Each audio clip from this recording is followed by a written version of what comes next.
Hey, what's up, guys? In this video, we're going to talk to you about travel. We're going to talk to you about how to eat well while you travel, how to work out while you travel, and how to make it so that when you travel, it doesn't disrupt your progress in getting six-pack abs. So Mike, start us off here. Why is it so important that guys learn about how to eat well and how to work out when they travel? Well, typically because when guys travel, it's really hard to eat well and it's really hard to work out. You know, you're in a different time zone sometimes. You don't have the structure, so it's kind of tough, especially if you don't know exactly how to work out yet, and you're just kind of going through phases of learning everything. So when you get to a place and you're out of your structure, you know, it's really hard to get started up. And also, without a structured routine, you go back to old habits, and you'll find that you start, picking up on the old habits of eating, the old habits of kind of not working out, and trying to, plan, this big workout instead of just getting it in when you can. And all of that can lead to getting you off the structure. You're not going to be following the phases like you do, so you're going to start losing muscle. You'll probably start gaining more fat. A lot of guys typically do when they, travel. And then your abs are going to slowly disappear. The longer you're out there, away from home, the worse it is. Definitely. So real important for guys to learn about. So let's talk about some situations which commonly arise in travel which can make eating well and exercising so difficult. What are some situations that guys really have to learn how to deal with? First thing is if you fly a lot, because when you're flying, it's really tough. If you are trying to work out in a place that you don't have a gym membership to, or trying to eat healthy foods and sticking with the zero willpower eating system when you don't have a kitchen, trying to maintain like a normal sleeping schedule or just a healthy sleeping schedule of getting enough sleep. Another one I think is negative social situations. A lot of times when you're traveling and maybe for work or vacation, but when you do, you're probably not by yourself and you're going to be around people, and you got to learn how to deal with that. I think the most important is just because you don't have that structure, you just don't really know exactly when you're supposed to drop what you're doing and get that workout in. So those are going to be things that you're going to be running into that's really tough to deal with. Definitely. I think first thing we can talk about is flying. Yeah. With flying, one thing is, airports are boring. You got nothing to do there. Oh, believe me, I know that. And so, first thing people do is, well, how can I make this fun? So, when I think about fun, I think about, getting down, having a couple of drinks, relaxing. So, you kind of know where I'm going on this, right? Try to stay low or just cut out the alcohol, because if you fly a lot, you're gonna find that you may be drinking a lot also to kind of make the time pass. But that's gonna lead to the overeating, the over drinking, liquid calories. It's no good. Buy water. Buy a big quantity of water, so this way you can drink before the flight. So this way you can fill yourself up, and instead of trying to consume yourself with alcoholic drinks. And a lot of times when you're in the airport and you're hungry and you don't have much time, it's really tough to eat good foods. At this point, pretty much just kind of see what you have available. Sometimes it may be tough in the airport, maybe a small airport you told me about when you're there. There wasn't much to choose from. Yeah. Right? Just stick with what's best. Remember, low fat, low calories, low sugar. Look at the menu, see what matches the best, and just go with what you can. Definitely when you're hungry. But a lot of times what somebody can do beforehand, because if you're going to be hungry and you're going to be sitting at the airport for a while, you can maybe try to prep some snacks, something you don't need a refrigerator, and you can bring in your backpack. Or what I like to do is actually bring a meal replacement.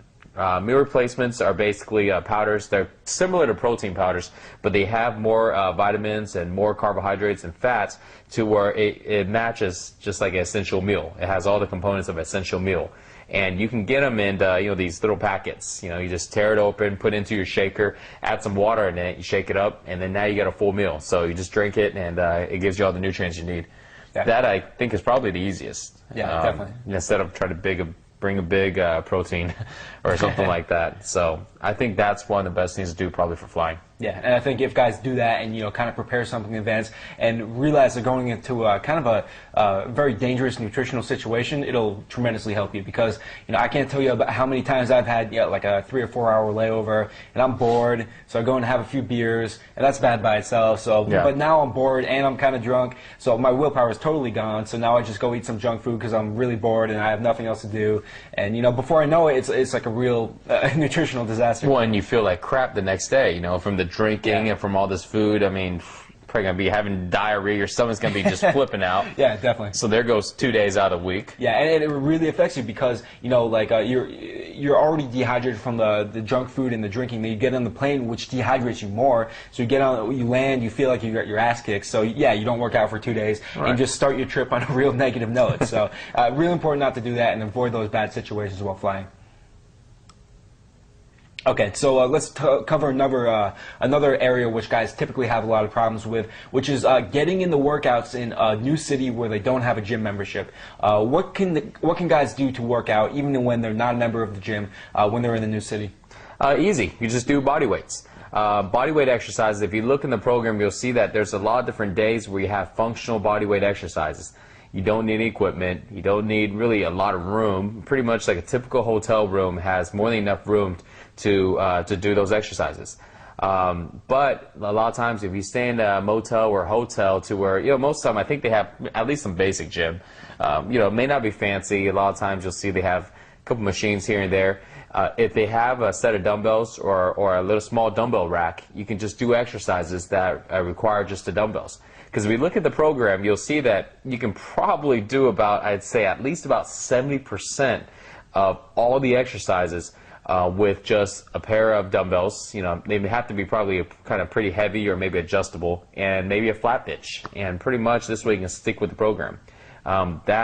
This way you can't really find an excuse, oh, you know, I don't have my, you know, big gym membership and I don't have this and that. Man, you can stick with the most basic things because, you know, the exercises are simple and that's how it's kind of set up to be. But I think if they do have maybe transportation to a gym or have a gym close, I think one of the things you can do to make it easier, though, and to make sure you can actually do your full workout and not have any lapse time in this program, is just get a temporary gym membership. If you're going to be in the place you're going to stay for maybe a little over 3 weeks, I think it's definitely worth it. A lot of gyms, they have short-term memberships for people that are out of town. If you talk to if you talk to a sales counselor and you're nice to him or her, you might even get it to where they can give you a 1-week pass or maybe a 2-week pass. Something like that would be perfect, and you don't have to have you don't have to be afraid of going somewhere with a lack of equipment. I think the last way to do that is maybe just go to the store and pick up one of those pull-up bars. Those are really good, and you can probably hang it on any regular door frame. And even though it's not a full workout, but I think between that and the body weight exercises, it's a good combination. You'll find that you're not going to really you know, lose much muscle or gain really much fat at all. You know, just as long as you can do those two. Yeah, definitely. And, you know, there's really challenging workouts you can do with body weight alone or with just simple dumbbells. Right. So I'd encourage you to go into the exercise vault and review those body weight exercises and the dumbbell exercises before you go. Okay, so let's talk about how to eat healthy in a new city where you don't have your own kitchen and you don't have, you know, your usual routine of buying groceries. Mike, how can guys do that? Well, you can get a lot of foods at the grocery store that doesn't require refrigeration. You know, let's say oatmeal. You know, you can just put oatmeal with water into a bowl and just heat it up in the microwave, and there you go. You got your carb source. There's a lot of different types of canned meats, canned tuna, canned chicken.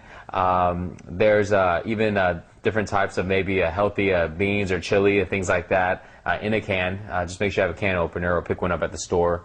You can go with certain breads, you know, just whole wheat breads. You'll go with whole wheat tortillas or something like that. Different types of fruits. You know, you can tell most fruits you actually don't need refrigeration. Apples, oranges, bananas, things like that. I think one of the best things would be to get your protein source off of, besides canned fish, you may get tired of eating it 5 times a day, is just go with some protein powder. You know, you hear me talk about protein powder not being really necessary for you to stay in good shape and use that as a protein source, but in this situation when you're traveling, it's actually a really awesome alternative. Doesn't take much, but just a shaker and water, and you can just go to a store, maybe pick up some protein powder, and that can probably last you for at least a good, you know, week or so, probably a lot longer. So I think that's a good alternative to get foods without having a need a refrigerator. Definitely, yeah. So what would you say to a guy, because I know like one reason why I didn't do this in the past was I didn't have a car. Yeah. So I would have to like take a taxi to the grocery store. So that kind of stopped me in the past just because I was kind of hesitant to spend the money on the taxi. What would you say to the guy in that situation to encourage him to do it? Well, I mean, if you think about it, yeah, you may spend like what, $30 on a taxi ride, maybe even more. I mean, you may even spend up to about $50, right? Yeah. But if you think about it, when you go ahead and make that one trip to the grocery store, just get all the foods that you need. And if you look at the amount of money that you're going to save by having your meals there versus going out to eat, at least 3 meals a day, you're going to make up the difference, by much. You actually save a lot more money, plus you're going to eat healthier. Yeah. So, yeah, definitely invest the money, and, take that taxi if you have to, so to get the foods you need. It's going to help. Definitely, yeah, because I know what I would do if I didn't do that is I would order room service, which gets really expensive really fast, and it's typically not real good for you. Exactly. When it's late at night and you're hungry, and, man, you're not going to go call a taxi and go to a grocery store then. You're just going to dial the number, bring me this and that, and then before you know it, the foods are going to be bad too, and you're going to spend a whole bunch of money. Yeah, definitely. You know what? But now, nowadays there's a lot of hotels that have kitchens. Yeah. Or basic cooking stuff. And if you do have a kitchen, then it would be so easy because you can still go to the grocery